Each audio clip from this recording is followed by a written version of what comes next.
એટલે એક્ઝેક્ટલી ફોરેસ્ટના કાયદાઓ કેના માટે કઈ રીતના છે, સિંહને કનડગત કરવી ડેફિનેટલી ખોટું છે એટલે એની તો ધરપકડ થવી જ હોય. સેલ્ફી કોઈ ખેંચતું હોય સિંહ હારે તો એ ડેફિનેટલી જોખમી છે એટલે એમાંય હું સમજુ છું કાર્યવાહી થઈ. પણ આવી રીતના ખુલ્લી જીપમાં આ રીતની વિડીયોગ્રાફી કરવી કાયદાની રૂએ કેટલું ક્યાં છે એના કોઈ ફોરેસ્ટના કોઈ કાયદાઓ વિશે મને કોઈ ચોક્કસ જ્ઞાન નથી. આ હું બહુ સ્પષ્ટપણે કહું છું.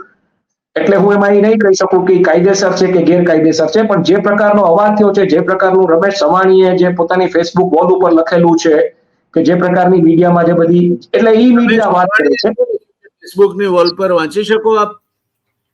બિલકુલ વાંચી શકું. હું જરા જોઈ લઉં આખું એટલે શું લખ્યું છે એમણે. એટલે એ આપણે જો વાત કરીએ તો એની વાત કરીએ. અને બીજું કે સમરથ કો ગોશ નહીં ઘુસાઈ તો આઈ થિંક એક રિલિજિયસ સંદર્ભમાં કહેવામાં આવ્યું છે કે રામ ભગવાનથી કોઈ ભૂલ થાય તો એને ઓલું ન હોય એમ કે ભગવાન છે ને ભગવાનથી ભૂલો થાય. જેમ શ્રી કૃષ્ણ ભગવાનથી અમુક ભૂલો થઈ હતી અને મનુષ્ય અવતાર હતો એટલે ભૂલો થાય.